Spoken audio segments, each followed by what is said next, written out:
મારું નામ ચારુલતા ભટ્ટ છે. મારી એજ 69 યર્સ છે. મારું વજન 79 kg છે.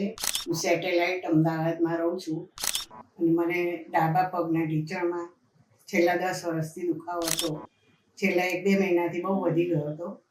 એ મારી રોજિંદી ક્રિયા હું પરફેક્ટ કરી શકતી નહોતી, એટલે મેં ઓપરેશન કરાવવાનો વિચાર કર્યો, પણ મારે ટોટલ ની રિપ્લેસમેન્ટ કરાવવું નહોતું. એટલે ઇન્સ્ટા પર અને ફેસબુક પરથી રેસ્ટોરન્ટની એડવર્ટાઈઝ જોઈ અને હું સરને મળવા આવી. એટલે પછી ઓપરેશનનો નિર્ણય કર્યો, કારણ કે મારે ટોટલ ની રિપ્લેસમેન્ટ નહોતું કરાવવું. મારે કુદરતી સાંધો બચાવો અને મરાઠીવાળા એ બધું આમાં થઈ શકે છે, કારણ કે હું પોતે યોગા કરવા જતી હતી. એ બધું મારી પ્રવૃત્તિ અટકી ગઈ હતી, એટલે મેં આ ઓપરેશન કરાવવાનો વિચાર કર્યો. આ સર્જરીમાં બહારની વસ્તુ કંઈ નાખવામાં આવતી નથી, એટલે ઇન્ફેક્શનનો ડર ઓછો રહે છે. એટલે મેં આ સર્જરી માટે વિચાર્યું. અત્યારે મને ઘણું સારું ફીલ થાય છે.